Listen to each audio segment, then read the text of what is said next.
I was dispatched to retrieve a gun, a plastic gun, evidence. Okay, and did you know whose house you were going to? No. Okay, and did you get some sort of a description of this toy gun? It was a dispatch call. So I said pick up it's been a while, so I think it said splatter gun or orange gun or something along those lines. Okay, and do you recall who directed you to go out there? It was a dispatch call, but the person that put the call in was Detective Williams. Detective Williams instructed you to go out there? Okay. And when you got to that address, can you describe if that was a house or an apartment or what? It looks like one big house, but once you get inside the front door, I would say it's more like rooms, if you will. Maybe, I won't say rooming house, but there's rooms. And I went upstairs and knocked on the apartment door on top of the steps. Okay, and do you remember who answered the door? It was a lady. Okay, and did you go inside?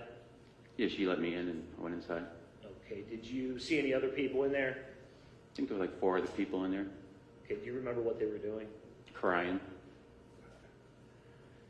And did someone assist you in your collection of evidence that day? I was by myself. Okay, when you got to that address, did somebody at the house help you out? Yeah, Tabitha opened the door, and I think her name was Tabitha, and directed me to a back room where the gun was. Okay, and in anticipation of your testimony today, did you have the opportunity to review a still shot from your body cam of that day? Yeah, I watched the video and did see a still shot. Okay, would you recognize it if you were to see it today? I would.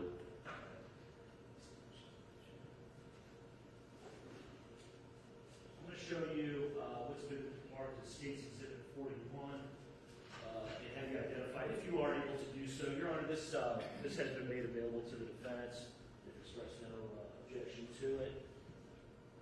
Are you able to see that, sir? Yeah, I can see it right here. Okay, and it's a little bit grainy, but do you recognize what it is? Yes.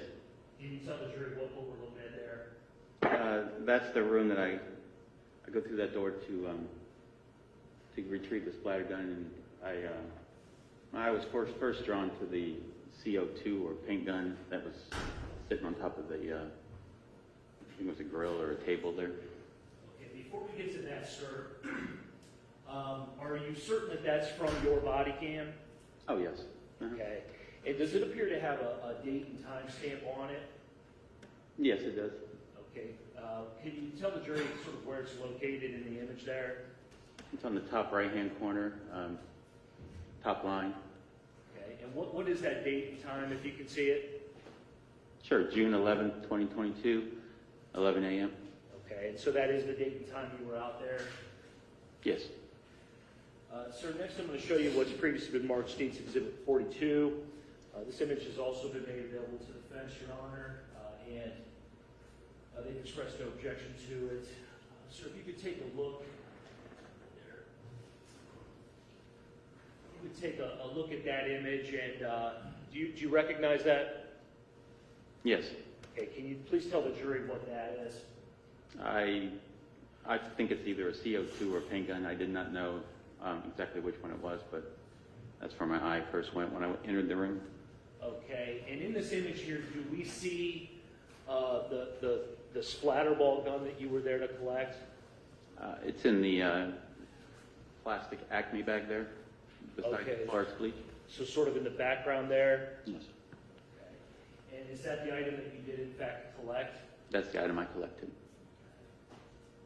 Do both of these images reflect a true and accurate image of what you saw there at the scene? Yes, sir.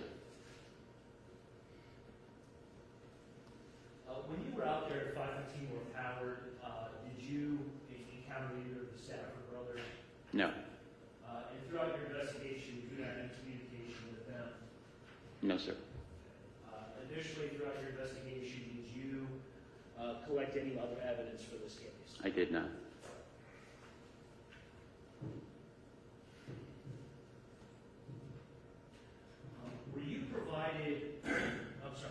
back up. Did you ask if the paintball gun there was related to this incident? I believe I asked if I was to get that too. I did not know, and the splatter gun is what I ended up taking with me. Okay. Were you advised that that gun was not part of this incident? Yeah, I believe she said it was her brother's or friends or was someone else's, not related to the case. Okay, thank you. That's all the questions. Good afternoon, officer. Hello.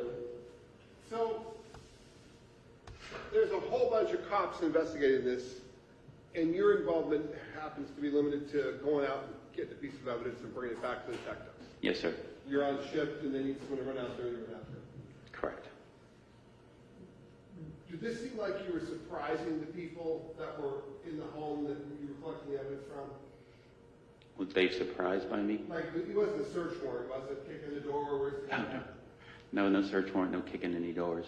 Knocked on the door and she answered it, and I said I was there to get the splatter gun. She was very nice and directed me to the back of the room.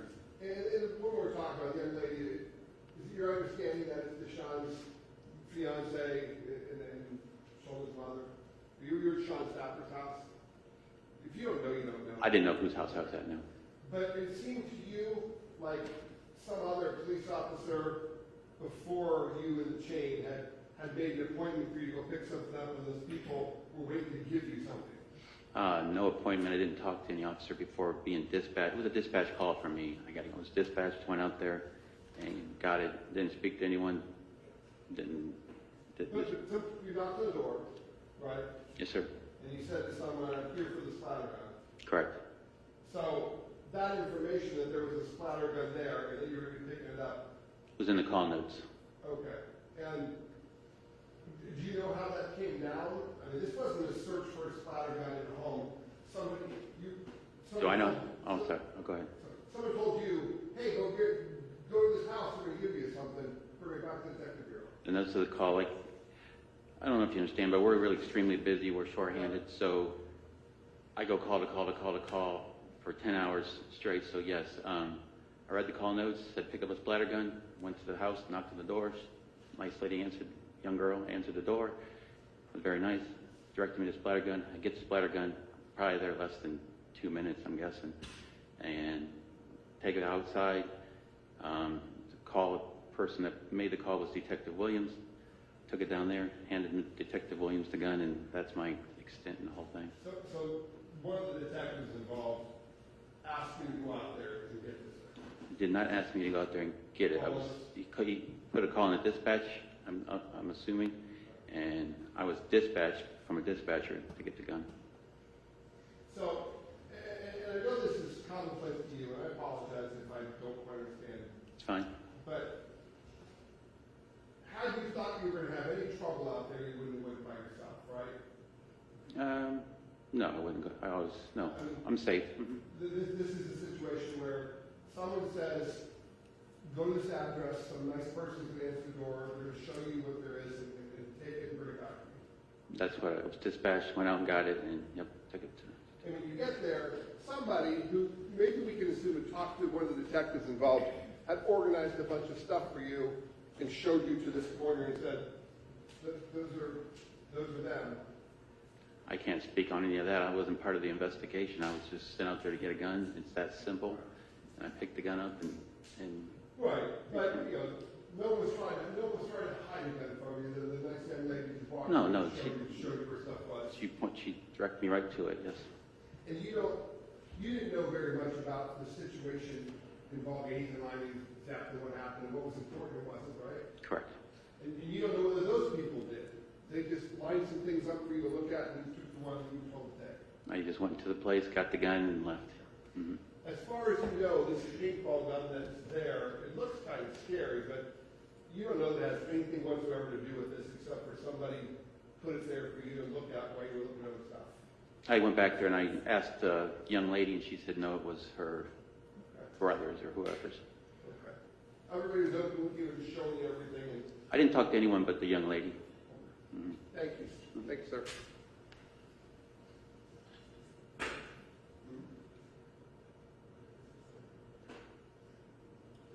My co-counselor, sorry. To be clear, though, Yes. This is a picture the prosecutor showed you. You didn't even bother taking, I mean, that gun laying there on that grill, that's not one you took, right? The gun on the grill? Yeah, the thing next to the tank there, the thing next to the bottom of the thing, that's just a picture. You didn't collect that piece of evidence. It wasn't. Only thing I took out of the house was the gun in the Acme bag. You took a bag. You took whatever's in that plastic bag next to that red box, right? Between the bleach and the box, yes. And I didn't say it, but well, I didn't say it, but it looks gray and orange, and it looks like this thing right here. That's probably what you collected, right? Can you tell? I couldn't hear your question. I'm sorry, I'm talking. Do you remember what you grabbed? I grabbed the Acme bag with the orange gun in it, yes. And again, I know this isn't your case. Yeah. One of these type of things, maybe? Correct. Thank you, sir.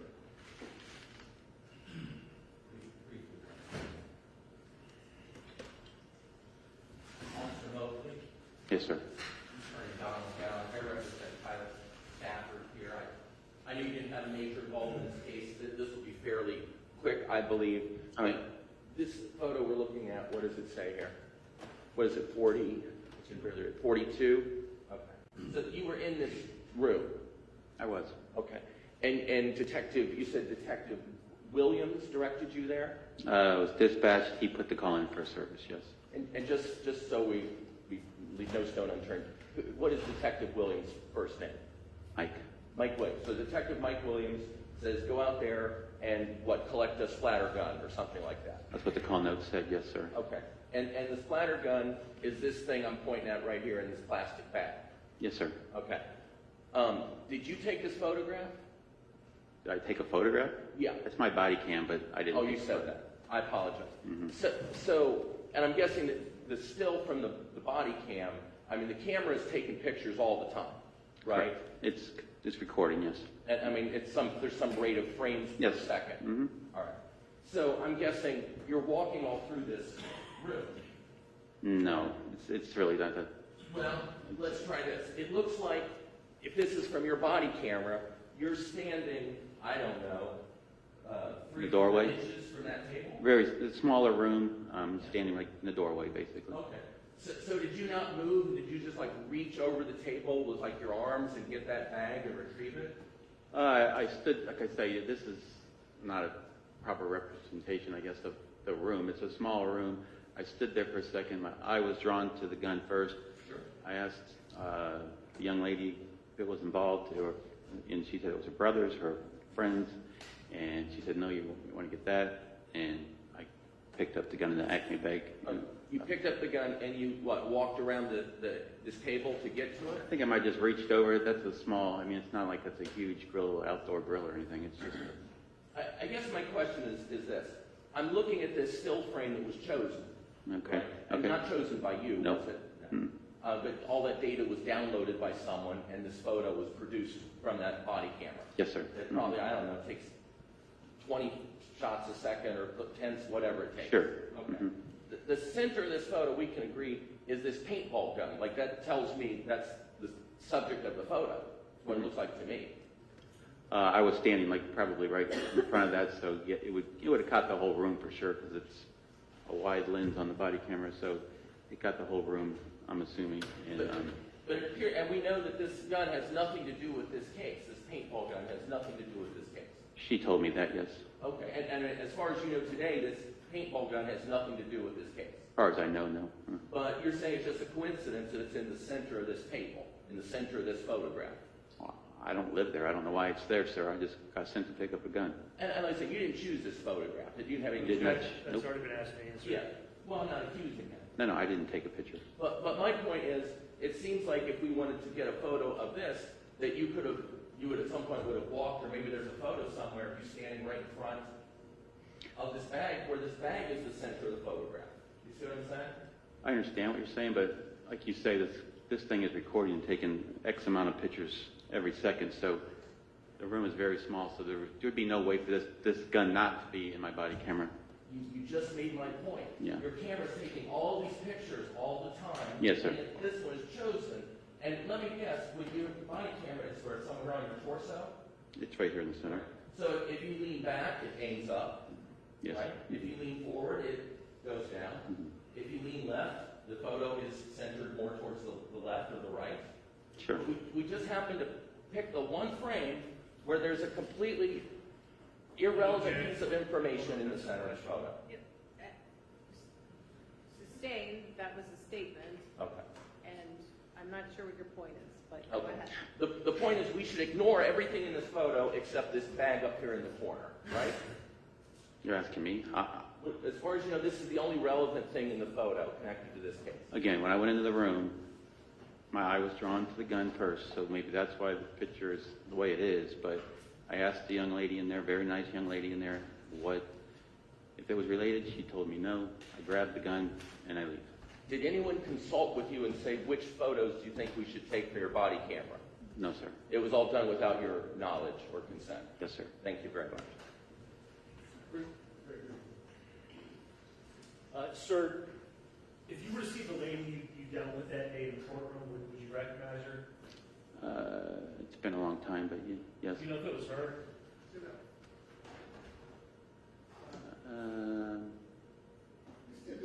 No, I don't know. It was she. I thought she had like a red hair or. Okay. And then, so you were asked about this particular splat ball gun.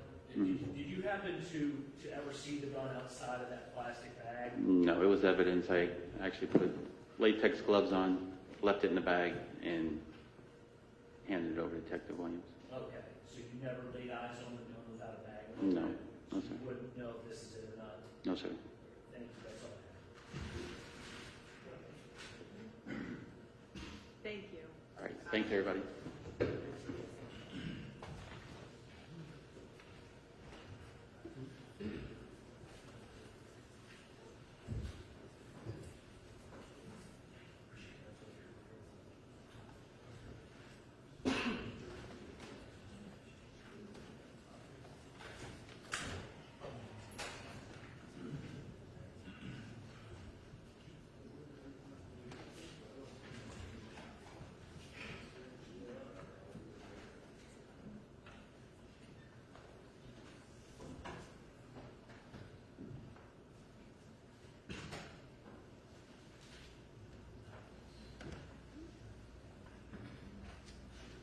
Do you solemnly swear that the testimony that you're about to give is the truth, the whole truth, and nothing but the truth? I do.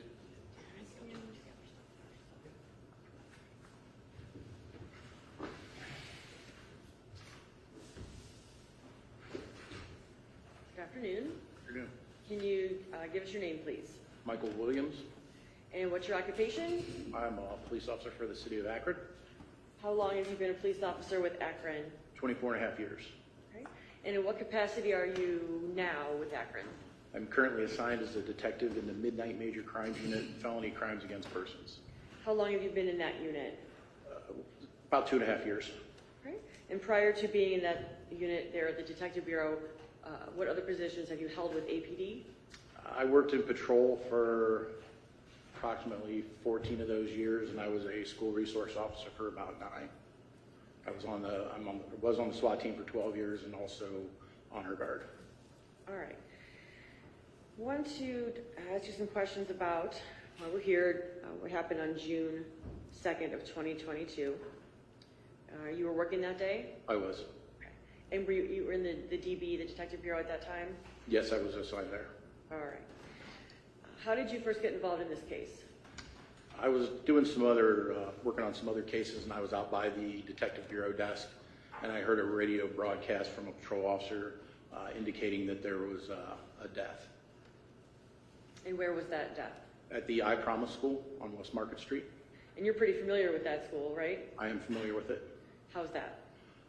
During my time as a school resource officer, I was assigned at East and Miller South, but occasionally after school would let out, when there was a special event then it wasn't the I Promise School, it was actually a school that rotated schools as they were being rebuilt. I would go there and work after school events. All right. And just so our record is clear, the I Promise School is located in Akron, Summit County, Ohio. Yes, it is. All right. So you get a call regarding a death at the I Promise School. What do you do? At that point, I confer with the other detectives on duty that night, and I respond to the scene. What other detectives, were there a number of detectives responding? Yes, All from your unit there, the night shift? correct. All right, tell us what happens when you get on scene. When we arrive on scene, speak briefly with the original responding officers. They briefed us on what they had had. At that point, I didn't even know what the original call was. I found out later that it was a fight call, and kind of walked around the scene with some of the other detectives. All right, and what is the scene like when you get there? It's fairly dark. It's an empty parking lot. There's a car that's left unattended up towards the mouth of the parking lot going towards Market Street. Mr. Liming was in a laid out by a light pole towards the middle to eastern part of the lot. And I guess in relationship to where Ethan Liming was found, what else are you seeing? What are the other signs of what happened there? There was several broken cell phones. There was a broken, what appeared to be toy gun laying in the parking lot. There was a T-shirt that was neon yellow in color on the basketball court. And there was a wallet. I may be missing some of the things that were there, but that's... All right, and would you agree with me they're kind of spread out around the where Ethan was found? Yes, the crime scene was fairly large. All right, so what is your next, I guess, step, or what else do you, what do you do when you get there? At some point in time, I become aware through one of the other detectives that a lady had showed up and stated that her son was there when this occurred, and there had been a plan made between one of the detectives and patrol to go pick up other witnesses that were at the scene when it occurred. All right, and later did you determine who those witnesses were? Yes, Who were they? they were Ephraim Stefanko, Micaiah Shady, and Lamarion Dancy.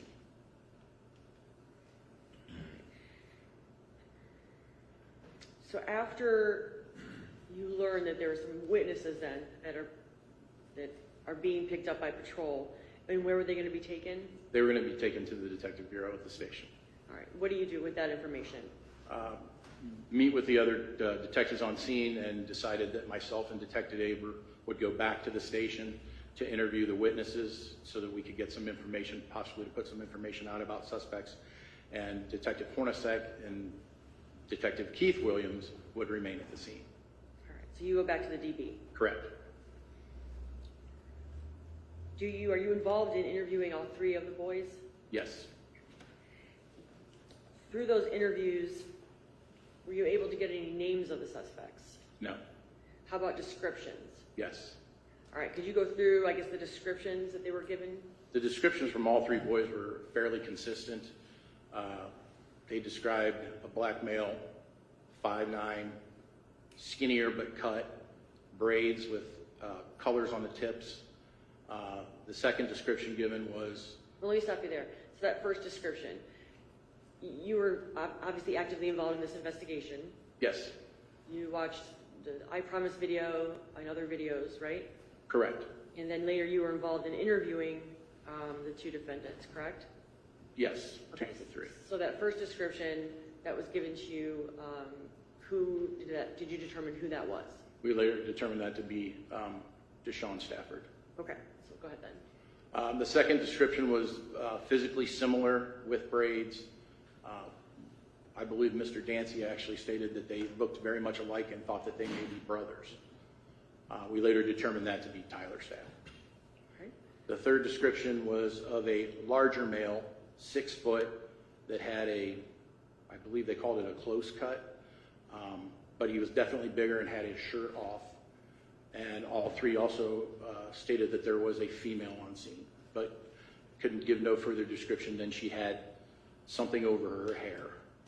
Okay, so that third male with the short haircut and no shirt, who did you determine that to be? Donovan Jones. All right. And the female who was on scene, that was described to be on scene, did you ever get a name for that person? We did figure out who it was, yes. All right. And who did you determine she was? Driana Blair, I believe was her name. And what was her relation to anybody on scene? She was Tyler Stafford's girlfriend. All right. was, I'm going to get back to a couple questions in regard to her, but, so you're interviewing the three boys, and at the same time, are other detectives, crime scene unit officers, detectives, are they collecting all the evidence on scene and any video evidence? Yes, while we were interviewing the witnesses, they were processing the scene. Okay. And along with the descriptions of the suspects involved, were the three boys able to give you a description of the vehicle that they arrived or left in? Correct. They did give a description of the vehicle. What was the vehicle, or how was it described? The vehicle was described as a SUV, not a car, excuse me, not a minivan, but a smaller SUV. I believe the term crossover was actually used at one point. One of the boys actually said that he remembered seeing what he described it, what I determined to be a Chevrolet emblem. And I actually pulled up a picture on my cell phone of a Chevrolet emblem and showed it to him, and he said, yes, that was the emblem that was on the car. All right. And photographs, or sorry, video, did you obtain videos of that car? Because you're trying to determine who's driving that car, right? We were trying to determine all the occupants of the car, yes. Okay. So did video surveillance assist in determining what type of car and later whose was it? When we got the video, it definitely was a smaller SUV as they had described, and it was one that I didn't know off the top of my head. Through the video, we had several pictures of it coming and going, and it was silver in color.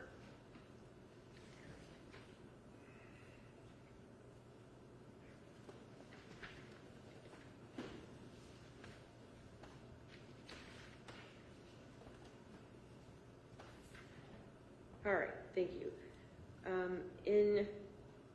Tell us, I guess, in the investigation, how you determine who the three men are who were at the basketball court and were involved in this. We received numerous Crime Stopper tips in the days following that gave names. Some gave even a car and a license plate through the Summit County Crime Stoppers. All right. So with that information, what do you do? With that information, we were able to obtain the names of Deshaun Stafford, Tyler Stafford, and Donovan Jones. We're actually in several of the tips. We began to research them to see if we could tie them to the car or where they lived and stuff like that so that we could continue to investigate. All right. And were you able to tie them to the vehicle? We were, yes. One of them actually gave a license plate, and I believe that the car, when we ran it, actually returned to Deshaun Stafford. Okay. And how do you go about locating that vehicle? We checked prior reports for Mr. Stafford. We checked registrations. We checked a website that we use called Clear, and we came up with an address of, I believe it was 515 North Howard. Okay, and did you go to that address? We did. Actually, Detective Fornasek, the first night that we got it, went and drove by that address and did not see the car there. Okay, and what about you? In the course of a personal errand, I had to go through that area, and so I purposefully drove by the house when I was off duty, running my errand, and observed the vehicle that I saw in the video sitting on the north side of 515 North Howard Street, and at the time it did not have a license plate on the back of it. Right. What do you do with that information? Well, when I'm driving to my errand, I see a male coming down the steps of 515 North Howard. The male matched the physical description. He had a hoodie up, and he had dreads sticking out of the front of the hoodie that were tipped in a different color. So that person coming out of the house matched the description of which of the three suspects that were given? Deshaun Stafford. All right. Do you have any interaction with him at that point? No. Okay. After locating the car and someone who appeared to look like Deshaun Stafford, what do you do with that information? Well, after I completed my errand, I came back by the house and was able to get a picture of the vehicle sitting on the north side of 515 North Howard. That night when I came into work, I looked at the video again that we had from all the different sources, and in the picture there was visible damage to the front passenger side of the car that was parked by 515 North Howard. We compared that to the video, and we in the video could see that same damage, or what appeared to be that same damage on the car in the video from the crime scene. Okay, so now you've identified the car from the crime scene as going back to Deshaun Stafford at that 515 North Howard Street address. What's the next step in the investigation? At that point, we gathered as much as we could, and we presented it to prosecutors to see if we were able to sign after we did some photo arrays. You did photo arrays with the three boys? Correct. And how did they do with the photo arrays? I don't really know that because we're not permitted to be in the room because we personally know who the suspect is, so we have no part in the photo array itself. Let me rephrase that then. Do you know if any of the three boys picked out Deshaun Stafford? Yes. Okay. Let me back up a minute. You have information about the vehicle now. I guess it turned out to be a silver Captiva. Is that what it is? Correct, a Captiva. Okay. And you have some identifying information now for the people who were involved in the incident. When is it that, or did you at any time issue arrest warrants? Yes, we did. And when was that? I don't recall exactly when we issued the arrest warrant. I know it was a Friday, I can tell you that. Okay. And at that point, what were you basing your arrest warrant on? The Crime Stoppers tip, the video, the vehicle itself. All right. So, were you contacted when an arrest was made of the Stafford brothers? Yes, I was. After their arrest, are you involved in interviewing them? Yes, I was. And were you in? Okay. When you interview someone, where do you do it? After their arrest? The Detective Bureau. Over here at APD? In APD, and it's in interview rooms, we call them. Okay. And you said you were involved in both Tyler and Deshaun's interviews. Correct. During those interviews, did either one of them admit to being present at the scene of the basketball court there? They both did. Okay. So now they're putting themselves there as two of the three people there. Correct.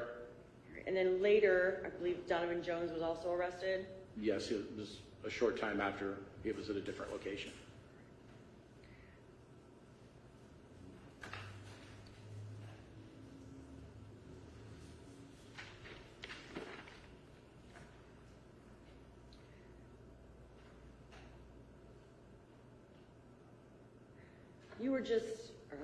You were not in the room. We just had a witness testify to locating and taking into custody basically one of the Orbeez guns, and that person testified it was located at Deshaun Stafford's home. Were you aware of that? Yes. And how did you become aware of that? During my interview with Deshaun, he stated that he had one of the Orbeez guns that he had removed from Mr. Liming's car, and that it was at his house. Okay. And then so you were involved in asking Officer Mobley to go pick that up? Correct. I called our dispatch, created a call for service with the information that I just needed them to go to that residence and pick up the Orbeez gun from the occupant that was left inside the house. Okay. What number are we on? Is it 44? 43. Okay. The interview that you conducted with Deshaun Stafford, after you conduct such an interview, do you go back in your investigation and review it? Yes, And obviously you've done that in this particular case. I have. I'm going to then play for you what we've marked as State's Exhibit 43, that interview with Mr. Deshaun Stafford.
43.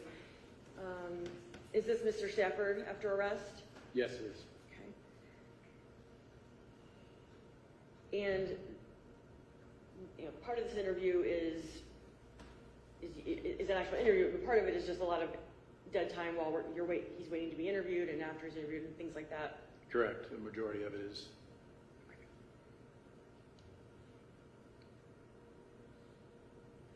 All right, I have a notation of where your interview started, and I believe that begins at 1:27:44.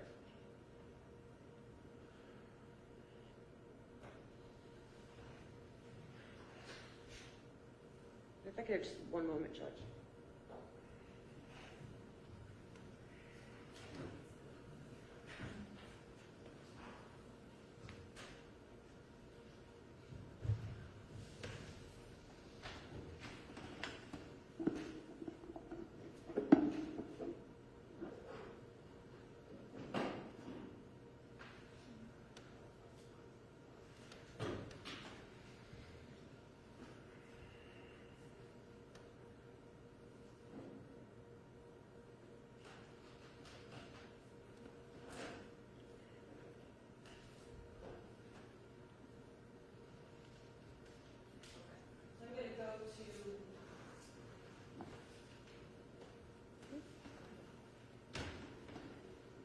To 127, approximately 127 or so of the video.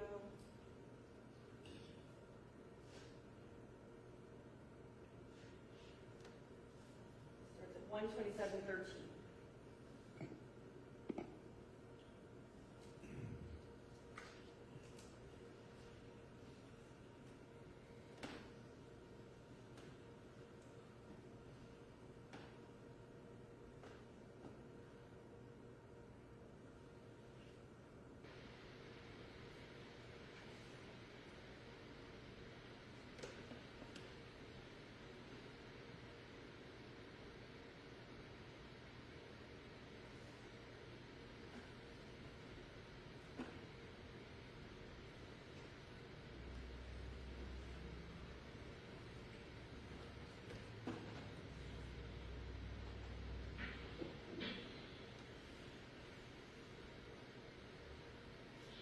I can ask you a question while we're waiting for that to begin, but he is in custody, it appears here with no shirt on and maybe no shoes on. Do you know why that is?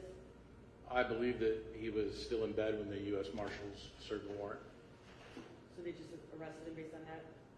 I believe so. Yeah, I was not on scene when the And I arrest think, actually was made. sorry, and later you actually get people to go get him some clothing? Correct.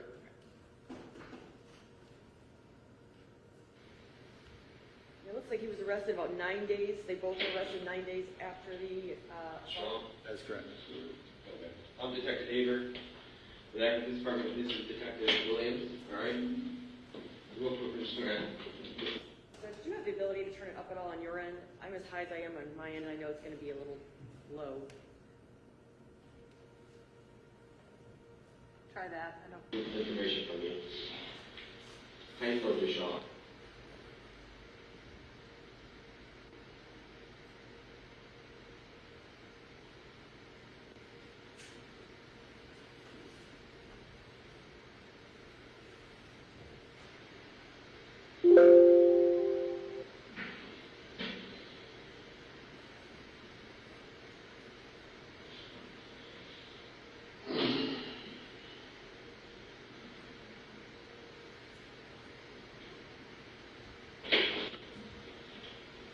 Sean? Okay. I'm Detective Haber. With Akron Police Department, this is Detective Williams. All right. Real quick, we're just gonna get some information from you. How you spelled your shot? D-E-S-H-A-W. And your last name? Stafford, S-T-A-F-F-O-R-D. And the date of birth? 10-23-01. And do you know your solution? 289-06-5534. And where do you live at? 244 Cosby. Where do you live there with My mom. your mom? And good phone number for you? 330-396-8979. 8971? 9. 8979? Yes, sir. Okay. All right. read this to everybody, okay? Just, it's part of our policy, okay? You have the right to remain silent, do you understand that? Just say yes or no. Yes, sir. Anything you say can and will be used against you in court of law, do you understand that? Yes, sir. You have the right to talk to a lawyer, have him or her present while you're being questioned, do you understand that? Yes, sir. If you cannot afford to hire a lawyer, one will be appointed to represent you before any questioning if you wish, do you understand that? Yes, sir.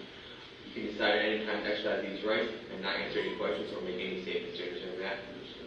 All right. Having these rights in mind that I explained to you, do you want to talk to us and explain what happened that night in your side of the story? Am I going to jail? If you're under arrest right now, So I'm going to jail. more than likely. But now is your time to tell your side of the story. Because we only have one side of the story. And there's always two sides to every story. If you want to tell us your side of the story, we're more than happy to sit here and hear what you have to say to us.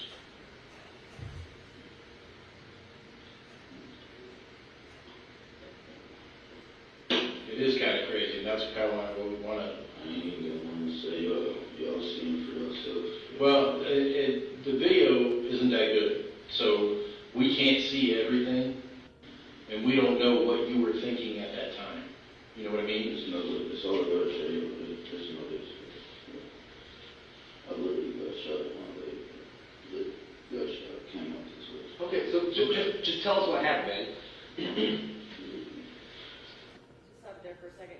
You should be seeing the video, and it's unfortunately kind of hard to hear Mr. Stafford, but he's rolling up his pant leg and he's showing you something. What was that? It was a gunshot wound. Not involved in this, nothing involved It in had this. happened prior. They was chasing us on the court with the guns or the police playing basketball. They did not come here to play basketball. They did not come do none of that, bro. They literally pulled up fast as fuck. I thought it was people getting out the car to shoot at us like real guns. And I was going to do it. I didn't look at the car. I didn't do nothing. I ran away. I ran away. Okay, again, it's pretty hard to understand. What is being communicated there? He states that he was playing basketball, and a car pulled up very fast, and people jumped out, and he thought that they were going to shoot at him. My brother was still on the court, bro. And they was running after us. And whatever it did, my brother yelled out the gun was fake and whatever. And whenever it was trying to, he still shooting, literally in my body. And then when as I'm getting closer, he shot me all in my face and shit. Can you pull your hair up? All right, again, what is he saying there? He's saying that he took off running. His brother stayed on the court and yelled to him at some point that it was a fake gun. It appears as if he's talking about then getting shot again. Well, yeah, he's, after viewing the video, fast forwards a little bit to getting shot in the face as he's approaching Ethan at his car. And I think you just asked him, or about to ask him to show you where he was hit. Yeah, he said he was shot all in his face, so I asked him if he could lift up his hairline so I could see if there were any injury present. And he does that for you? Yes, he does. Do you see any injury on his head? There was an injury in his hairline that he later clarified was from hitting his head on the pavement, but I didn't see anything that looked like a circular gel bead mark. All right. Continue playing at 131:09. Where did you get checked? All right, sure. When you say you guys were on the court, who was on the court? Me and my brother, some other dudes. Some other dude. Do you know who that other dude is? You never seen him before, nothing like that? Okay. So you were just... Stopping it again there, 131:27. You're asking him, there was he and his brother and some other dude on the court, and who does he say the other dude is? Well, I asked him who was on the court. He said him and his brother, and then some other dude that he did not know. And did that turn out to be the correct statement? Donovan Jones is his cousin. So he's telling you he doesn't know who Donovan Jones is? Correct. He doesn't know who that third person is? Correct. Starting again at 131:27. Was he there when you got there? The other dude. Okay. And who was the girl? You don't know her either? Was she there when you got there? You don't know? Okay. All right, go ahead. So, Continue. Whatever, he shot me in my face, whatever the fuck. So I hit him, and then his friend got out the car to try to help him, whatever the fuck. And as that was happening, my brother came and tried to help me and shit. And he got him off me. That's why I got all this right here. what's that from? That's from the road. He hit him, I hit my head like literally he slammed me. So you and the guy, This is Ethan.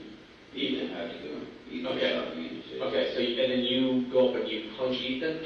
Yeah, after he shot me in my face. Okay, and then what happened? You guys grab each other? Was there a tussle? He grabbed me, he literally grabbed me, and then I slammed him. So you slammed him onto the ground, Yeah. and then what happened when he fell? He literally, we let him back up, and my brother was helping me where the fuck. Yeah, I hit him a couple times, we let him back up, and then he started following my brother, whatever, because he was about. I'm gonna stop it there, it's again hard to hear. Can you kind of go through what, I know you've reviewed this many, many times, so could you kind of go through what he's saying there? So Mr. Stafford stated that as he approached, he was getting hit in the face with the Orbeez. He punched Ethan and took the gun off of him, and they began to tussle.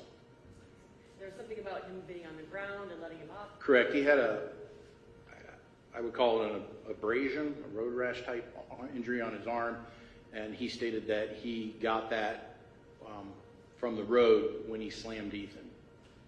Okay. And he slammed Ethan, and then what happened? He said that his brother came up to help. It's unclear the time, that they let Ethan up. From there, 132:37.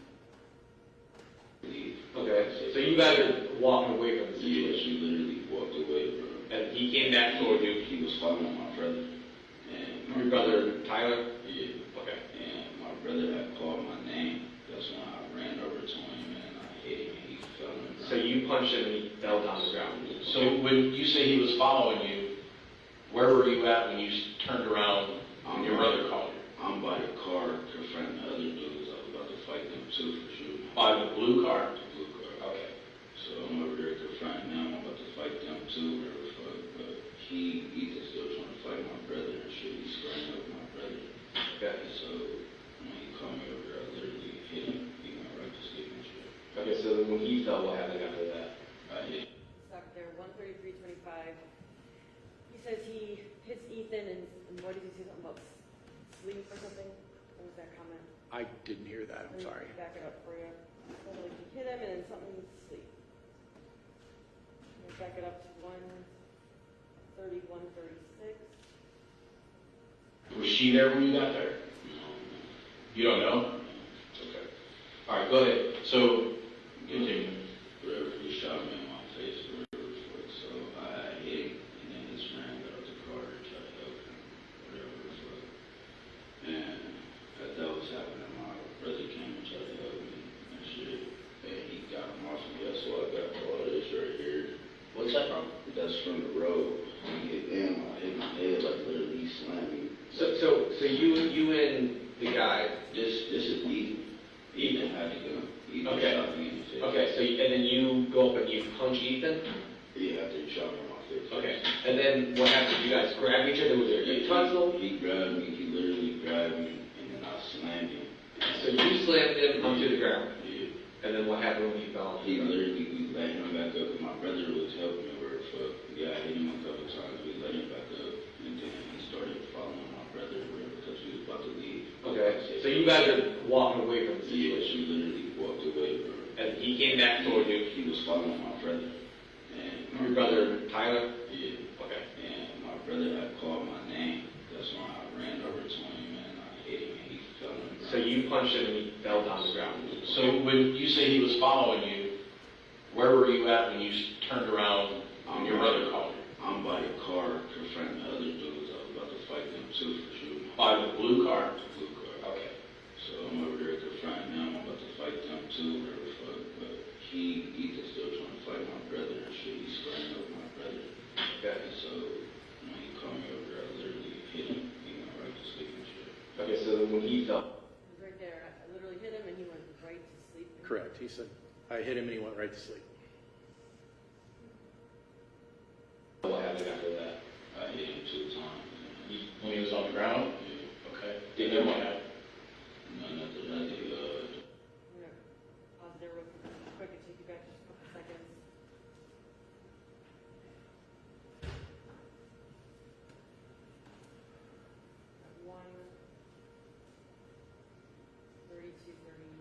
walking away from the Yeah, situation. she literally walked away from. And he came back toward you. He was following my brother. And Your brother, Tyler? Yeah. Okay. And my brother had called my name. That's when I ran over to him and I hit him and he fell on the ground. So you punched him and he fell down the ground. So when you say he was following you, where were you at when you turned around when your brother called you? I'm by the car confronting the other dudes. I was about to fight them too for shooting. By the blue car? The blue car. Okay. So I'm over there confronting them. I'm about to fight them too, whatever the fuck. But Ethan still trying to fight my brother and shit. He's squaring up my brother. Okay. So when he called me over, I literally hit him. He went right to sleep and shit. Okay, so then when he fell, what happened after that? I hit him 2 times. When he was on the ground? Yeah. Okay. And then what happened? None after that, the motherfucking friends, they tried to come jump in still and shit, but the other nigga, the one with the dreads, he ran away, and then the light skin nigga followed him and shit. Okay. And what? Stop it at 133:43. Again, unfortunately harder to hear in the courtroom. But after Ethan, when he says he punched Ethan and Ethan went right to sleep, went to the ground, what did he say after that? What did he do to Ethan? I simply asked him what happened after that, and he said he hit him 2 more times, and I clarified while he was on the ground, and he stated he did. Is it hit or punched or just Hit, the word I use. hit? He said 2 more times while he's on the ground. Correct. And it appeared as if, or correct me if I'm wrong, that he said when he was walking away and his brother called to him and then he walked back over, did he indicate that they were actually, Ethan and Tyler were actually fighting at that point? Yeah, Or they the said words- squaring up or something like See, the that? words he used was squaring, they were squaring up, and Tyler called his name. So not actively fighting, but squaring up. Squaring up, yes, was the word he used. Continuing at 133:43. About the white kid, the other white kid. I think he was in the car though, or something, no, we ain't even touch him. Like, literally after we knocked that nigga out, we didn't even touch nobody else. Was Ethan one of the ones that came over to the court and shot at you? Yes, He was. He had the gun and literally ran toward it, like he ran it down with that gun, like literally. Over at the courts? Yes. Okay. Basically assault with a motherfucking toy gun.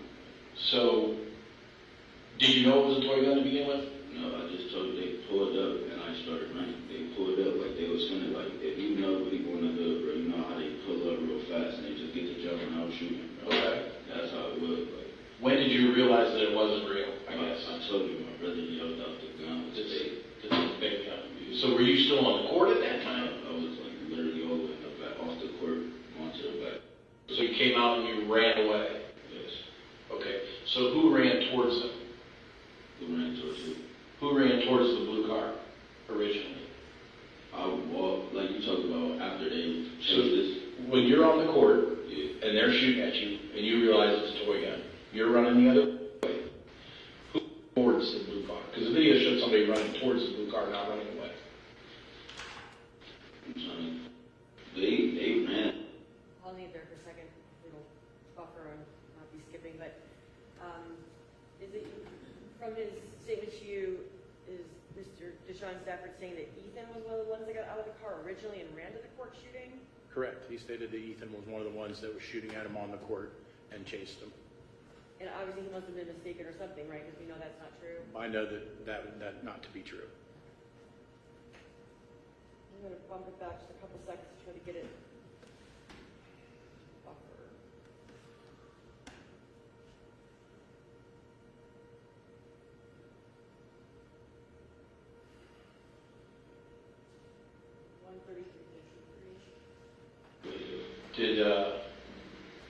Was Ethan one of the ones that came over to the court and shot at you? Yes. He was. He had the gun and literally ran toward it, like he ran it down with that gun, like literally. Over at the courts? Yes. Okay. Basically assault with a motherfucking toy gun. So, did you know it was a toy gun to begin with? No, I just told you they pulled up and I started running. They pulled up like they was finna, like, if you know people in the hood, bro, you know how they pull up real fast and they just get to jumping out shooting, bro. Okay. That's how it was, like. When did you realize that it wasn't real, I guess? I told you, my brother yelled out the gun was fake. It's a fake gun. So were you still on the court at that time? I was like literally over in the back, off the court, going to the back. So you're saying you came out and you ran away? Yes. Okay, so who ran towards them? Who ran towards who? Who ran towards the blue car originally? I walked, like you talked about, after they So chased this. when you're on the court Yeah. and they're shooting at you and you realize it's a toy gun, you're running the other way. Who ran towards the blue car? Because the video showed somebody running towards the blue car, not running away. I'm trying to, they ran back to the car. That's Correct. Nobody ran directly towards the car. Somebody followed them. Yeah, we can see that. I followed them back to the car. Okay. That was So what it I was you. told you. I went to there to confront him about shooting us. Okay, so that was you that did it. Literally, and when I'm walking up to him, he literally shoot me all in my shit, literally. Okay. So that's when you hit him, and then you Yeah. grabbed and you slammed That's what I'm him. saying. And That's then I tried Tyler. to talk to him literally, but he literally just kept shooting me. He shot me in my face and shit, so I hit him. Okay. So when he was knocked down, you said you hit him a couple times. Yes, I did. Who kicked him? I don't know. You don't know. Was it you? No. No. Was it the other guy that you don't know? I don't know. You don't know. He probably, for real, to be honest with you, he probably got kicked when we was testing, like, when I scraped my arm and shit, he probably got kicked back there, because we was both on the ground. Is that the marks on your hands from hitting him or from This from scraping on the concrete. when you slammed him? Yeah, this is from scraping on the concrete and shit. I think this is from hitting when I, Knocked him out? yeah, that's my knuckle fucked up and shit. Is it broken or anything? It's probably broken out. Did you go to the hospital? So the whole thing, you guys were, he gets knocked down, the whole thing happened afterwards, correct? And then they moved the car to go get him. What happened after that? And you said you started confronting other guys in the car. We confronted the dude in the car. They moved the car, like, we got in the car and literally drove off and left in time. Who, did you move their car, that blue car off the parking lot? Who moved that? You don't know? I ain't taking nobody shit along. Did Tyler move the car? Did you see their car? Stop it at 136:56. Is what's being asked now about Ethan's car? Correct. Somebody moved it, we know that from the video, right? Correct. And are you asking him who moved it? Yes. And what is his answer? He doesn't know. Beating at the same time, 136:56. Drive. But I threw up. I don't know what happened. Y'all seen it throw up? I'm saying I was throwing up. I literally hit my head on the concrete right here, bro. Like literally under my hair, bro. I couldn't do it. I was literally disoriented. Almost passed up. So did you drive your car home? Yes. How do you get your head? Slamming Ethan. He literally grabbed my head, bro. He literally grabbed my head, and then when I picked him up, literally went down. We both went down. I cracked my head open. My head was literally bleeding from top to bottom. Okay. Stopping at 137:29. He says something there about throwing up. Is that what he said? Correct. What did he say? We were inquiring about the car, and he said he didn't know that he literally threw up from hitting his head. And later, when you're reviewing the I Promise School video, can you see that? Yes, you can see Mr. Stafford vomit in the video. Okay. And after he throws up, in watching that video, where does he go? Back and stands by his gray Captiva. And in that video, can you see Donovan Jones at that time? Or has he run off chasing the boys? At that time, he had already chased Ephraim towards Market Street. So through your investigation, who would have been of the three men there, the one to get in Ethan's car and drive it to the side of the parking lot? Tyler Stafford moved the car. Okay. Starting it at 137:29. Did you grab any of the phones? When someone called 911, you were there? I don't know. I didn't touch nobody's shit. You didn't touch anybody's phone? I didn't touch nobody's shit. Okay. So you were never inside the car, reached inside the blue car? Yeah, I reached inside the car for that gun. That gun that they had is in my house. Okay. Okay. Did you take the gun? Yeah, I took the gun. I was about to use it for evidence for I didn't know the little nigga died until the next morning, bro. Because I was going to report they asked for shooting at us at the basketball court. And then all I see is the next morning this dude was dead, bro. Let me ask you this. Why didn't you just call us that night? Because I didn't know he was fucking dead. Well, I mean, you said you were going to call the reporter for shooting at you. But it wasn't. It'd be irrelevant. I didn't feel like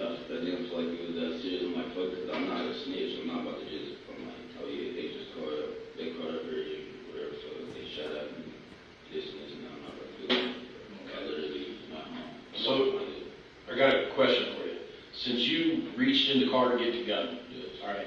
There's a third person there that nobody seems to know. Who? Well, you said there's three dudes.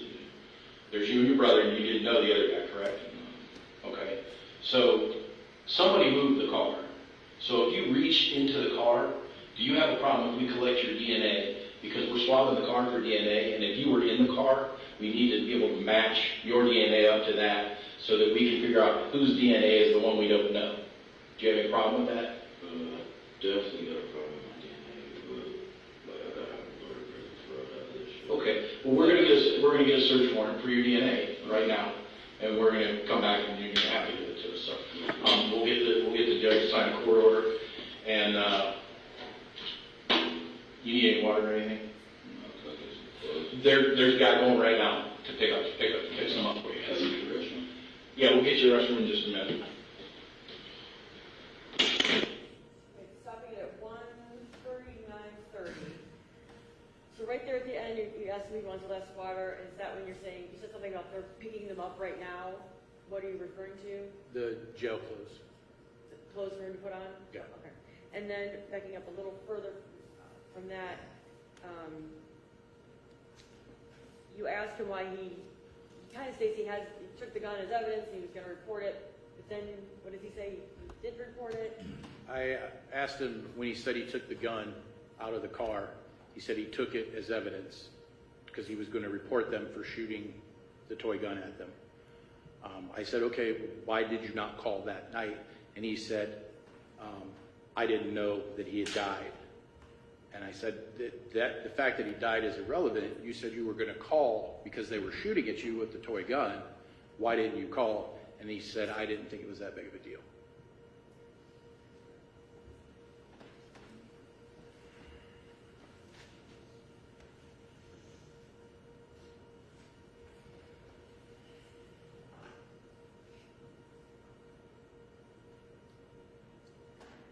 All right, so at this point, there's really no other, is there any other discussion of the events after this? Not to my recollection. So I'm going to end it at 1:39:30.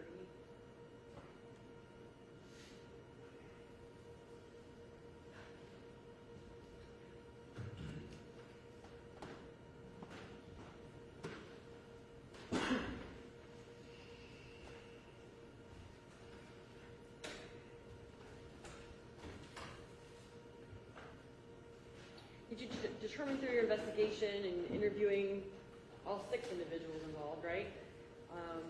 After interviewing everybody and watching the different videos, the I Promise video, were you able to identify who was the one who was kicking at the windows on Efren's side of the car there? I believe there was a statement made that it was one of the staffers.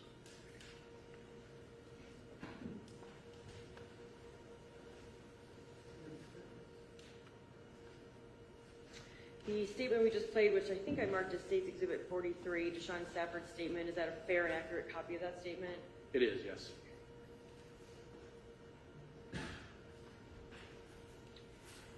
The vehicle, the Kia, Ethan's vehicle, are you aware if the keys were in the vehicle when that it had been moved by Tyler and set there? Are you aware if the keys were there or somewhere else? The keys were never found. The keys to the vehicle were never found? No.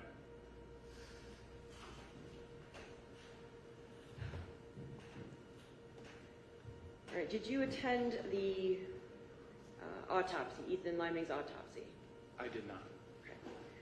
Did you review the autopsy photographs and learn about what the injuries were? I did.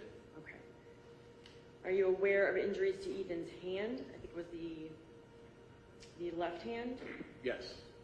So is your understanding there were abrasions on his left hand, the knuckle sort of area? Correct. Through your investigation, did you ever determine whether Ethan Liming is right-handed or left-handed? He's right-handed. And how did you know that? Through pictures of him playing baseball, he throws right-handed. Was there any injury to his right hand that you were aware of? No.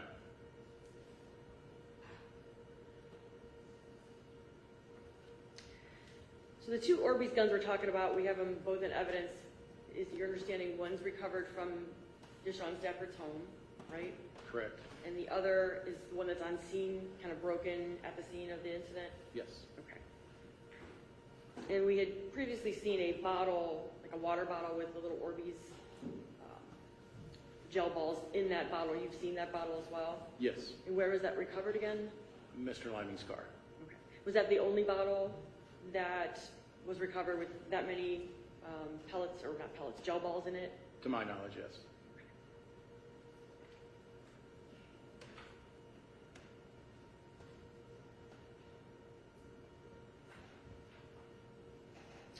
In any of the interviews involved in this case, the interviews of the 3 kids in the car and the interviews of the 3 men on the court, did any of them say that anybody was recording any of this incident? No. Earlier you said you did identify the girl that's in the video as is Driana Blair? Is that Correct. Who did she, what relation was she to anybody involved here? Tyler Stafford's girlfriend. And was there an attempt to, well, first of all, when did you even learn that was her name and who she was? I don't recall the exact course of how we learned her name. Were you trying to find her to interview her? Correct, yes. And at one point, did you attempt to interview her? I did not. Yeah, who did? Detective Hornacek did. Okay. And what was the outcome of that? She said she didn't have anything to say to us.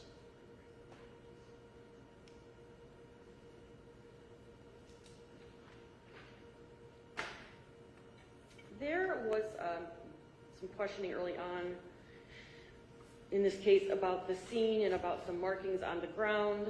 I'm going to show you what I've marked previously. This case is 3.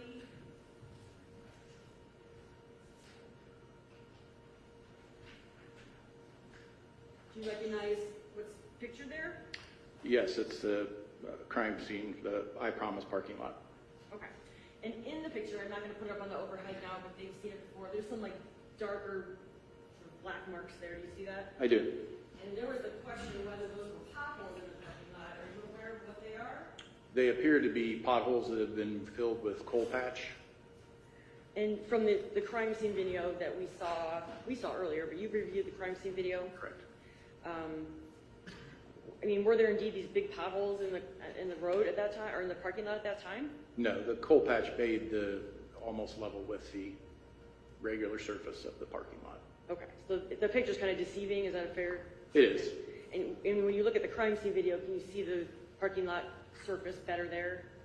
Yes.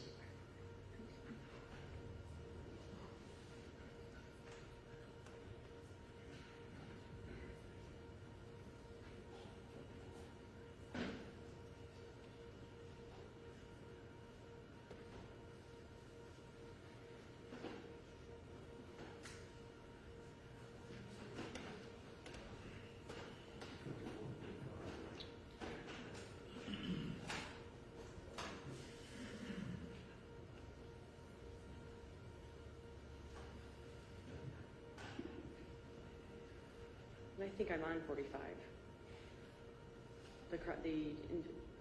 The video is 44? 43, sorry. Okay.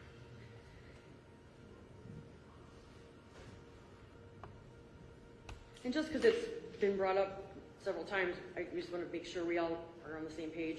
I'm going to show you what I've marked as State's Exhibit. Well, did you guys show that?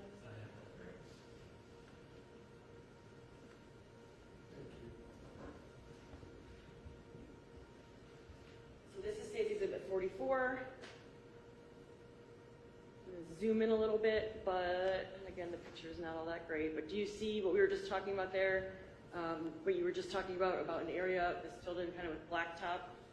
Yes, that's what used to be a pothole near the drain that's been filled by coal patch, is what I call it, what they patch potholes with.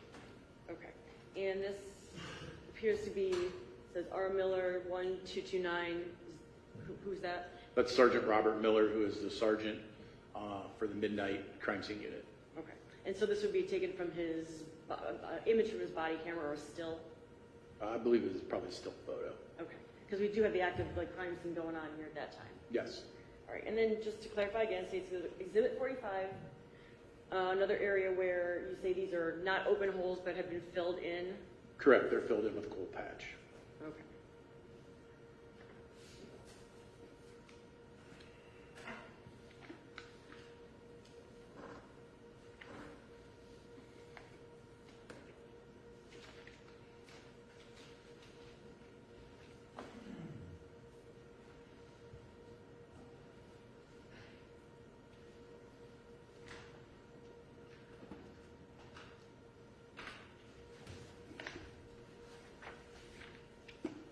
If I could have 1 minute.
Thank you, sir. No further questions, Judge.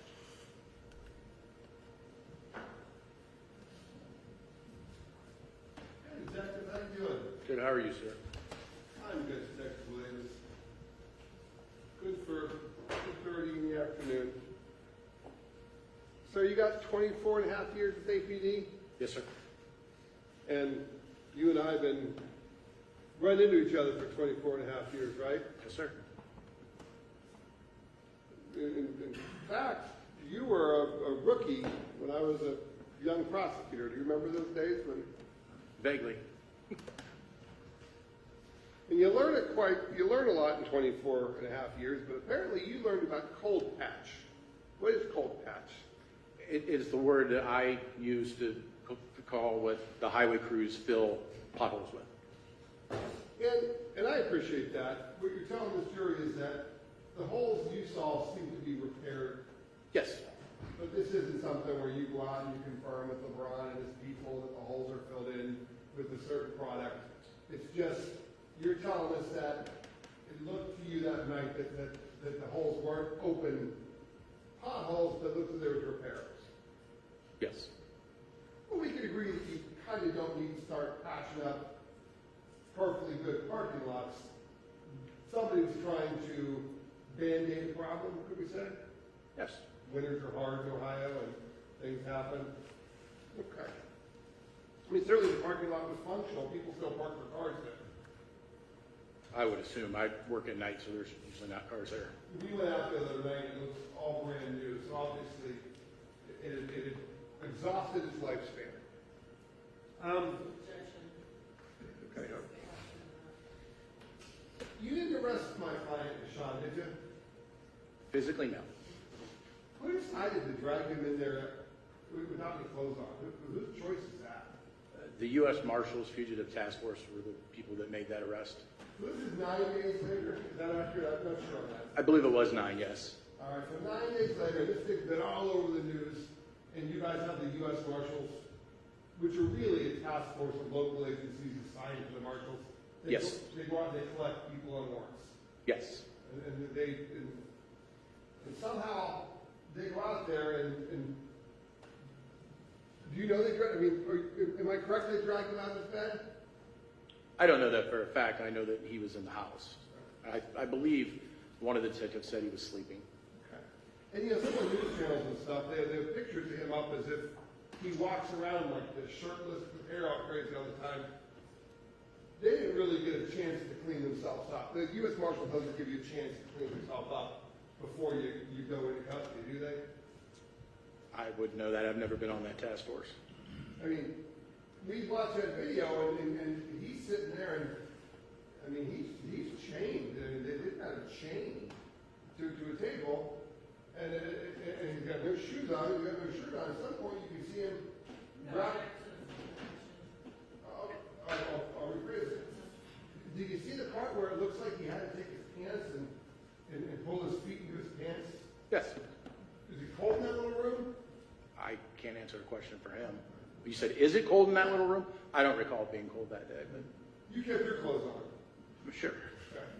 And then you got to put his hand in his pants, which sounds like it's like his hand in his pants, but really it looks like he's keeping warm. Could be, yes. And you guys, did you get a call that he was picked up and you had to come in from somewhere else to meet him or something? Correct. I had worked a night shift the night before, went home, got in bed, got a phone call about, I don't know, an hour and a half later, wake me out of my sleep, and I had to drive in from my house. So not counting the time that it took for the U.S. Marshals to get him and go into the house, we don't really know how it happened, but we can assume. But from that video, he's 90 minutes alone in that room, chained to a table, shirtless and shoeless before you guys ever walk in. Yeah, I don't know the exact time frame, but it's a while. And at some point, you don't like that, you go get him clothes again, right? You want We check to see if, as a matter of course, we sometimes keep jail outfits in our Detective Bureau vault. That particular day, we didn't have any left, and we had to send somebody to the county jail to pick them up and transport them back. you see how it looks bad. That's okay. You're just trying to get to the bottom of this thing. What was your involvement in this case? I know that you are one of the detectives, one of the three guys on it, but you're not the guy sitting at the table today. So, were you head guy or second head guy? I was one of the assisting detectives. Myself and Detective Aber assisted Detective Hornacek. Okay. And you were involved in a lot of this case. You were involved in going to the scene, and you were involved in the interview of my client. Were you involved in the interview of the boys in Ethan's car? Yes. Okay. All right. So these scenes are kind of confusing. Is there a lot going on in these crime scenes, and you have to kind of ferret out the information as an investigator? Yes. All right. And sometimes people aren't 100% with you, are they? I'm sorry, I don't understand. They're not 100% truthful with you, are they? Not always. I mean, Deshaun didn't want to tell you about his cousin. He kept his cousin out of it. It seems that way, right? It does seem that way. Right? It seems like he kept his brother's girlfriend out of it, right? Correct. I mean, he just wasn't snitching, was I think something he said. He made some reference to snitches. And at this point, it's 9 days later, and this thing is a really big deal, right? And how many guys did you have working on this case? I believe just myself, Aber, and Hornacek. Right. I know the chief of police got on and you made some statements in the news. Was there pressure coming out from the chief on this one? Sustained that's not a question. Were you guys getting some? The chief had some interest in this one, did he not? I believe there was some type of news conference. Again, it was during the day. They call a news conference, the whole deal. So you can assume the community's seeing that, and I guess it's not surprising that you,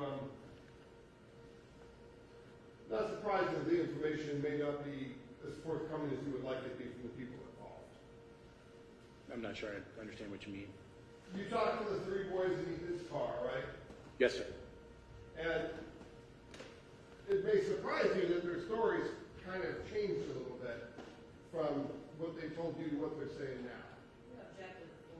Well, let me ask you this. Did anybody of those three boys tell you that Donovan was the boy that walked up to Ethan and Donovan was the boy that got shot in the head? No, when I interviewed them, they didn't use any names. We didn't know names. Okay. So, no one ever told you initially who threw the punch or who walked up to the car, that stuff that just wasn't told to you in the initial statements? By description, Okay. prior to us knowing the names. Well, you guys are under the theory that Deshaun walked up to the car before anybody else did, right? Correct. And would it surprise you to know that the two star witnesses out of three said it was Donovan that did it? Yes, it would, but they don't know their names.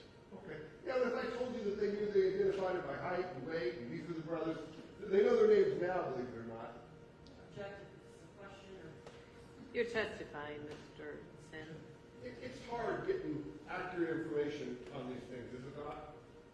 Yes, could be. So what you do have is you've got Deshaun, and he's in there, and he's hooked up, and he's going to tell you some things. And the first thing he does is, Objection. okay, I'll rephrase it. I see him show you his leg or something. First thing out of Rip, he shows you his leg. What's that about? He stated that he'd been shot in the past. Okay, did you look into that at all? No. Did you require some authority to tell you that drive? Sustained. You don't know that it was anything.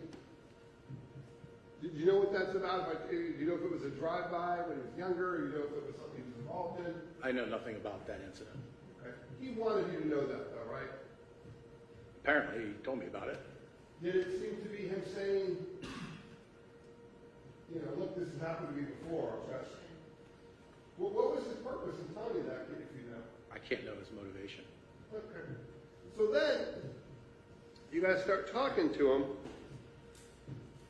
and he indicates that he is on the court, and Ethan gets out of the car, and Ethan shoots at him, right?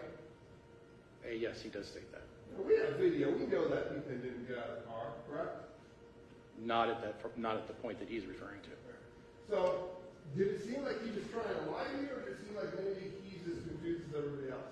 Objection. Do you have any reason to think he was lying to you? I have no way of knowing either way. Okay. But he told you, he was telling you everything else about his involvement, was he not? No. What are you lying to you about? He stated he didn't know who the girl was, he didn't know who Donovan was, and we know for a fact that he did know. Pretty covered for the people that were about to get in trouble. But as far as, Sustained. so, Yeah, Mr. Sin.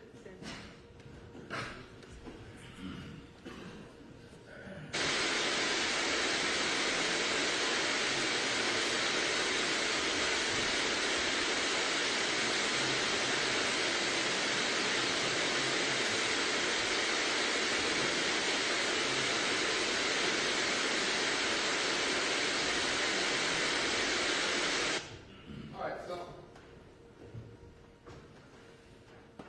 you're done with Deshaun, and you're asking what goes on. What does he tell you happened first? After the car pulled in, what does he tell you happened? That people jumped out and he ran, What did he tell you he thought was going on? that he was going to get shot at. Thought it was a drive-by, right? He might have used those words, I don't recall exactly. And then what did he say about no longer believing that? Did he tell you why he no longer believed that? That he was going to get shot at? Yeah. Because his brother Tyler yelled that it was a fake gun. And then did he tell you why he walked? Did he tell you if he walked up to the car to confront the folks in the car? Yes, he did. And did he say why he was walking up there? Because they shot the Orbeez gun at him. Did he tell you he was walking up there with ill will in his heart to start some drama? He said to confront them. Okay. He wanted to know why he was being shot at. Objection. He said to confront them. You saw he had a basketball in his hand the whole time, did you not? As he walked up, yes. Okay. And then what does he say Ethan does? Shoots at him with the Orbeez gun. And he tries to show you something on his head. Try and show you something on his head? I asked him if we could look at his face because he said he was shot in his face. Okay. So he told you he was being shot in the face. Correct. And he showed you a mark on his head, and you saw a mark on his head. What did he tell you that was from? Hitting his head on the ground. Okay. Is that the first time you heard that he hit his head on the ground? Yes. And he indicates that he walked up, Ethan is shooting him, he punches Ethan, and then those two get into a conflict. Is that safe to say? Yes.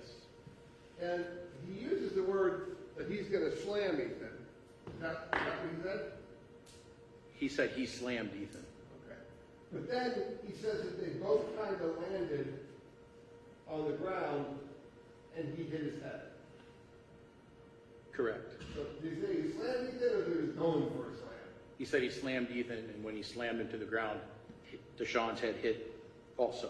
He actually kind of describes it as Ethan had his head, and he lifted him up and slammed him, and when he slammed him, Deshaun hit his head. So let's go there again. How do you describe it? What was Ethan doing at the time? What was Ethan doing? At the time of the slam, what was Ethan's body according to Deshaun? Deshaun had lifted him up. Okay. How? Pick him up on his armpits? I wasn't there. I can only go by what he says. Sounds like they were wrestling, like struggling, right? Object. Well, I think you said that it looked like he grabbed him to slam him. Did he demonstrated for you? He remarked something about by the head and that he lifted him up, and Ethan's arm may have been around his head. Okay. So Ethan's got him in a headlock and he tries to do a slam? He didn't use the term headlock. Well, ask the question. Did he say that Ethan's arm was around his head? Yes. It's going to be like maybe a lucky man or something?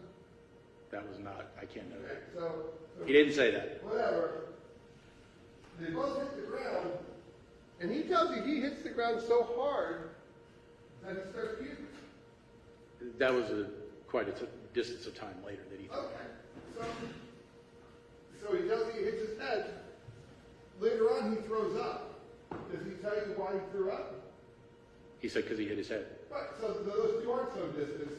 He may not have puked immediately, Correct, and he didn't throw up immediately. but he's telling you that I hit so hard, and you see him. You see him start throwing up. Yes, sir, you can see it. When does that happen? It happens just before Ethan's vehicle is moved. So before they get in the car to leave. And then at some point, he's been slammed on the ground or slammed somebody on the ground, but he's hit his head. And he says, now Ethan's going after his brother, is what he says. Objection. Is that what he says? Tell me what he said. He said his brother was following, or I'm sorry, Ethan was following his brother and they were squaring up again.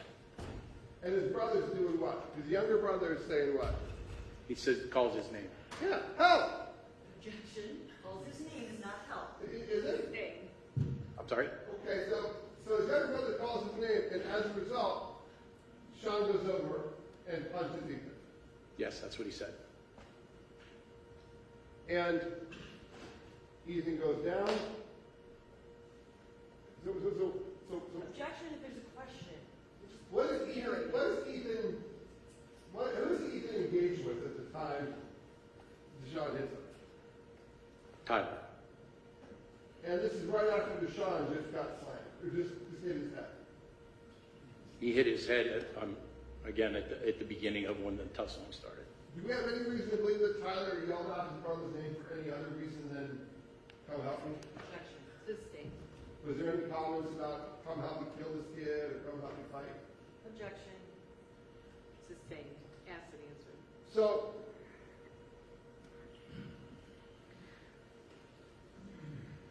you talked then about some other things that were done, and there were phones on the ground and that kind of stuff, and you asked some of the folks whether anybody was recording, right? Yes, in the interview. You asked him if anybody was recording? I don't recall. Okay. And you've got these phones of evidence, right? Correct. And you got the big crime scene unit, right? Correct. So, the kids told you that nobody was recording. What did the phones tell you when you analyzed them? We didn't analyze the phones. You didn't analyze the phones? No, sir. why would we analyze the phones in a case like this? I don't commonly analyze phones of witnesses. The three young men all reiterated that there was nobody taping, and we had no reason to believe that So anybody you was just, taping. you just took these kids at their word? Yes, In a case of this magnitude, you've got their phones in evidence. You've got the ability to look in them and see whether or not they're filming this, what they're saying to each other, what was said before all this, and no one takes to turn them on and look at them? Objection to the form of the question. Sustained. You guys didn't, you still have the phones, and to this date, you guys haven't turned them on and brought that evidence in. correct. I had no reason to.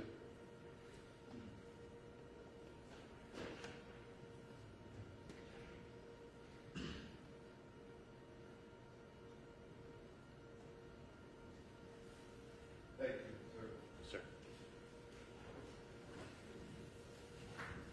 Yeah, Detective Williams. How are you, sir? Donald Gallick, I represent Tyler Stafford here. Some questions.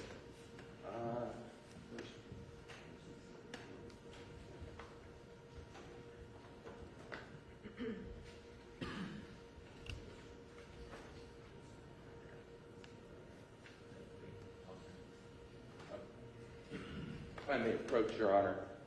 To show, Detective Williams, I want to show you State's Exhibit 3, 44, and 45. You've already seen these, but I just want to have them right in front of you while I'm talking about it. Is that okay? Yes, sir. Okay.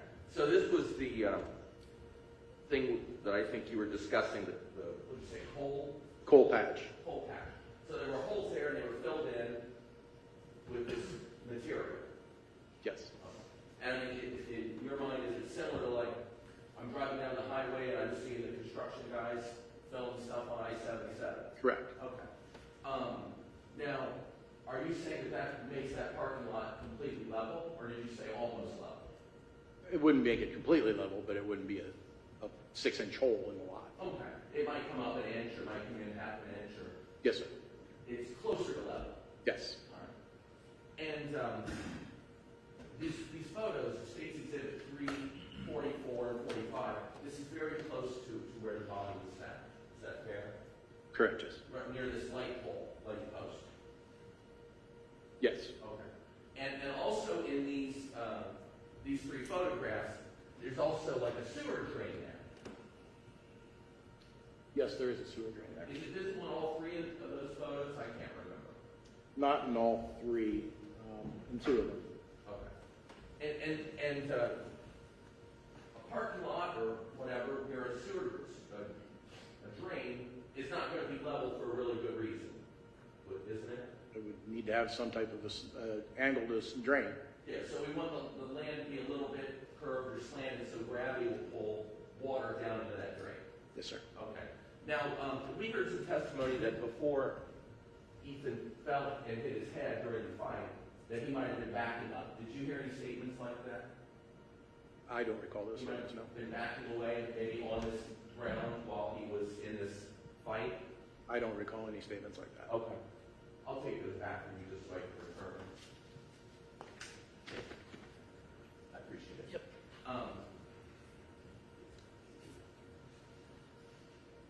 So, I think that you said you were one of 3 detectives on this case?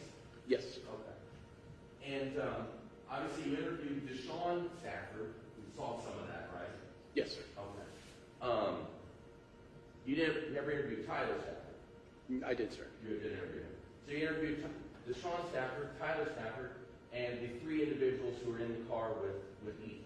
Correct. Okay. Now, of the 3 individuals who were with Ethan that night, you didn't hear any statements from them saying that Tyler Stafford knocked Ethan over, did anything to cause his death, did you? They didn't use any names that night. Okay. I mean, none of those 3 witnesses told you anything like, we saw Tyler Stafford hit Ethan and Ethan went down, or we saw Tyler Stafford, hit his head on the ground, nothing like that. Again, they didn't use names. They said that they all jumped in. Right. Let's go to the descriptions. We agree that of the 3, we'll call them, suspects. So Tyler Stafford,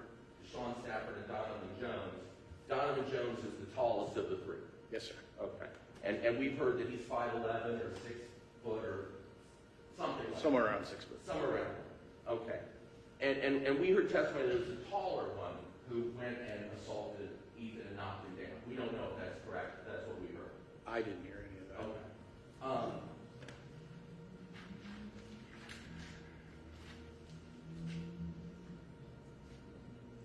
Now, you were shown a video not too long ago here. I think it was State's Exhibit 43, and I think you admitted that in this video, we can't see everything. That's what I wrote down. Did you say something like that? Yes, sir. I mean, you can see some, but you can't. There's a lot of things we'd like to see and we just can't. Correct. Okay. And so we've heard multiple witnesses testify there was mutual fighting. There, people were swinging on each other. One person said it was like all the people fighting. Did you hear anything like that during your interviews? I heard that everybody, the 4 or 3, were fighting Ethan at the same time, and Mr. Dancy went over to try to stop it but couldn't. Okay. Okay. Did you hear Mr. Dancy say that he was present during a 911 call? Yes, I believe he said he told Ephraim to call 911. Yeah. And did you hear that Ephraim was he's on the phone with 911, and he says Donovan Jones came over and assaulted him and interrupted the phone call? Again, when we got that information, we had nobody's names. He did say that somebody took the phone from him and broke it. Okay. Well, as we sit here today, or you said and I stand, do we think that person is Donovan Jones, or we just don't know who interrupted that 911 call?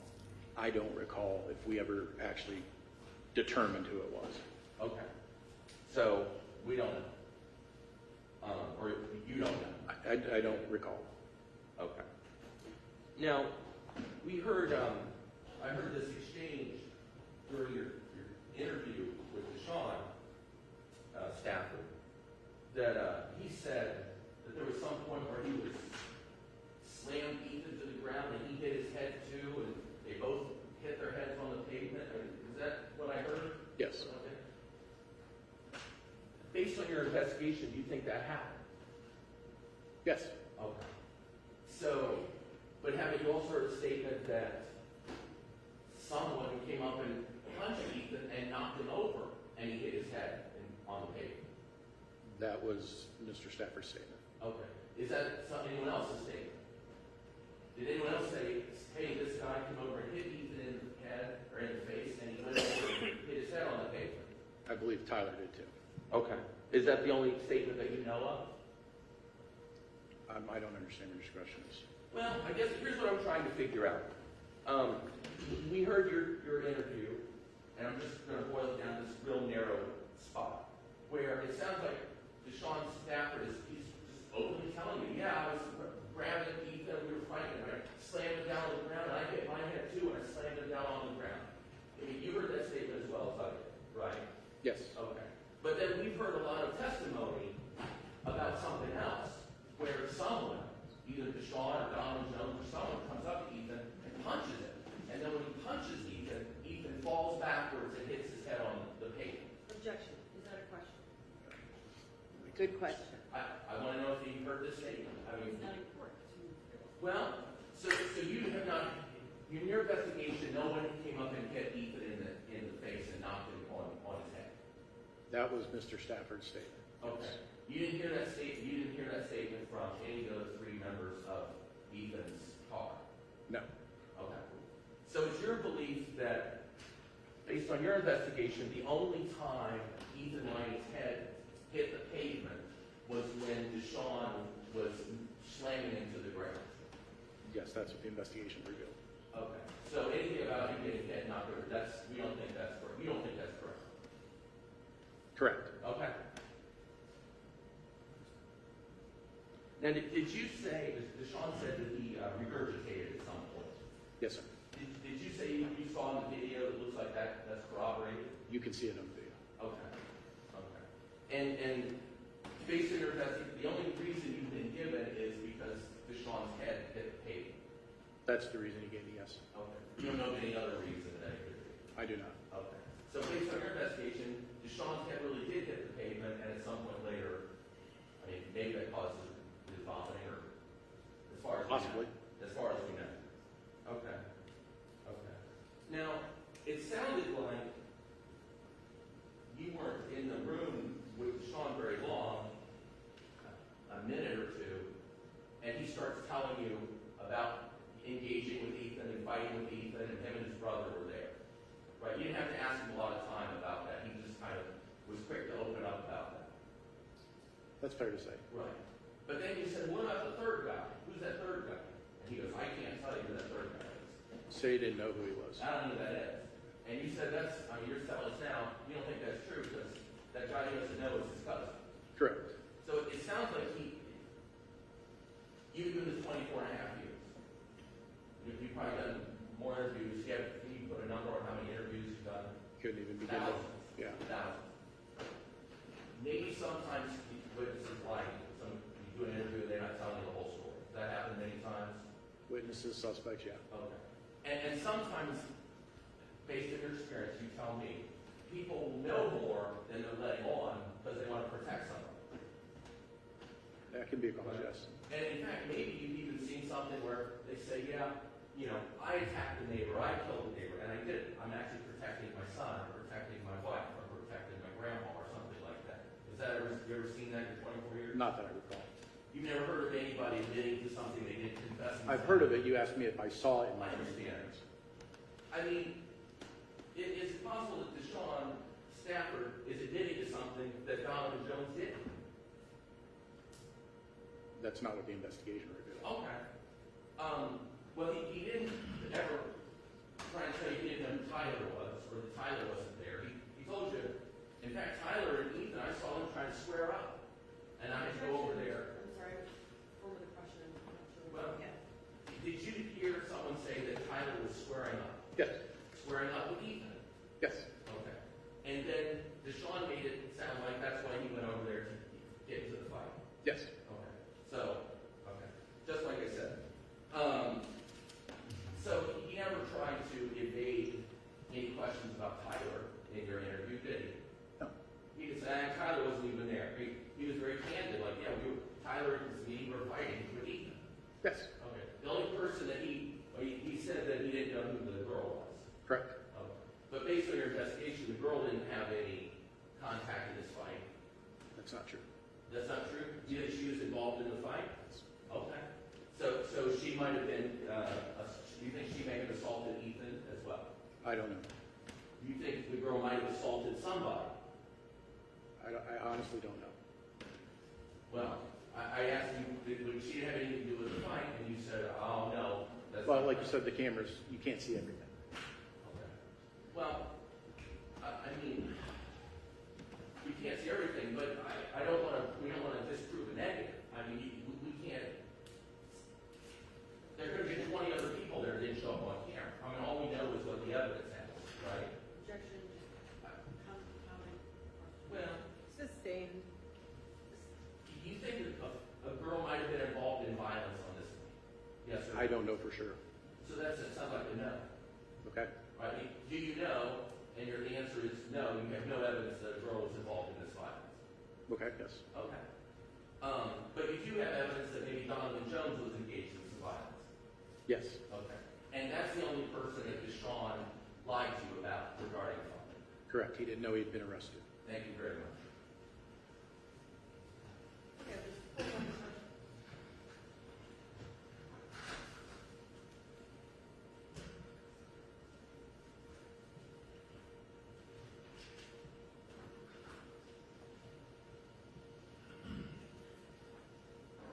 No questions, thank you.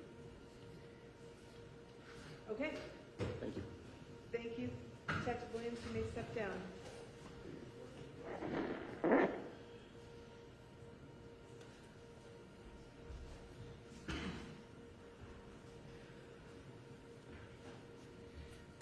Point of approach.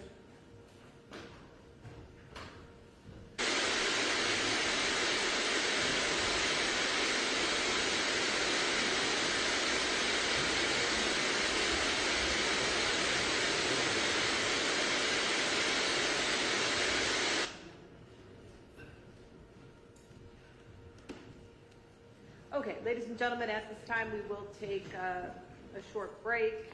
It's almost 3 o'clock. Let's take till about 3:10. Thank you. All right.